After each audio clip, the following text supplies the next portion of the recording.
જય મંગલમાં મારા મિત્રો, કેમ છો? બધા મજામાં જશો? બસ તમે જોઈ શકો છો, હું આશ્રમમાં આવી ગયો છું ને દાદીની તબિયત બહુ જ ખરાબ છે. તેને ઝાડા ને તાવ બહુ જ આવે છે. અહીંયા આવીને ડૉક્ટર તપાસ તો કરી ગયા છે, દવા પણ આપી દીધી છે દાદીને.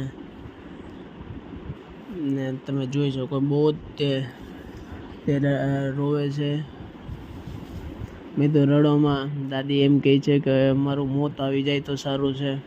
મેં તો એવું ન હોય દાદી, હજી તો તમારે જીવવાનું છે હજી. ને દાદીને 3 છોકરા ને 4 છોકરી છે, તોય દાદી ને આશ્રમમાં મૂકી ગયા છે. કોઈ એની સંભાળ નથી રહેતું, કોઈ આવતું નથી અહીંયા જોવા.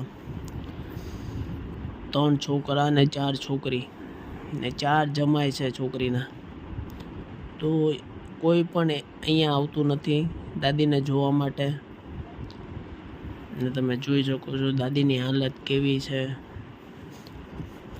વિડીયો અમને ગમે તો લાઈક ને શેર કરવાનું ભૂલશો નહીં, ને સબસ્ક્રાઈબ બટનને ક્લિક કરી દેજો ને વધુમાં વધુ શેર કરજો. આવા દીકરાઓ છે, જોજો કે માં જન્મ આપે છે ને માને જ તે આશ્રમમાં મૂકી આવે છે, એક પત્ની આટું. બોલો, તમે જોઈ શકો છો ને તમે કમેન્ટમાં બતાવી પણ શકો છો. ને સબસ્ક્રાઈબ બટનને ક્લિક ન કર્યું હોય તો ક્લિક કરી દેજો. આવા નવા વિડીયો તમારી સુધી આવતા રહે.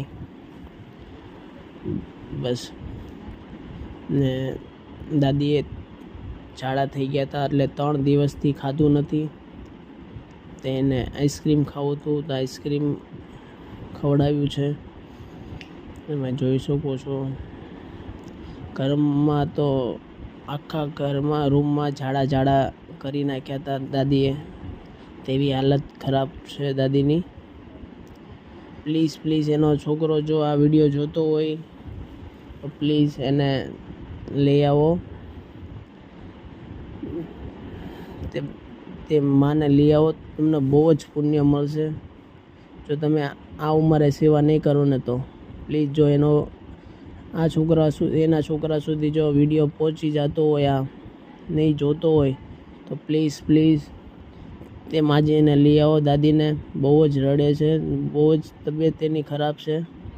પ્લીઝ મારી એ જ મહેરબાની છે કે માને લઈ આવો. બસ તમે જોઈ શકો છો વિડીયોમાં.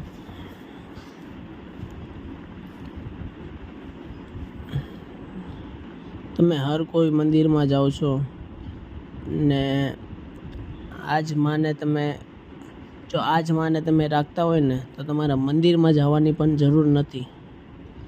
આજ માં તમારી સાચી માં છે. તમે જો આની સેવા કરશો ને તો તમારે બધું જ આવી જશે. એટલે તમે પ્લીઝ આવા માની સેવા કરતા રહો. હર કોઈ દીકરાને કહું છું કે એક પત્ની માટે માને આશ્રમમાં મૂકવા ન જતા. પ્લીઝ મારી એ જ મહેરબાની છે. બસ, જય મોગલમાં. ને સબસ્ક્રાઈબ બટનને ક્લિક ન કર્યું હોય તો ક્લિક કરી દેજો ને વધુમાં વધુ શેર કરી દેજો કે એના છોકરા સુધી પહોંચી શકે. જય મોગલમાં મારા મિત્રો.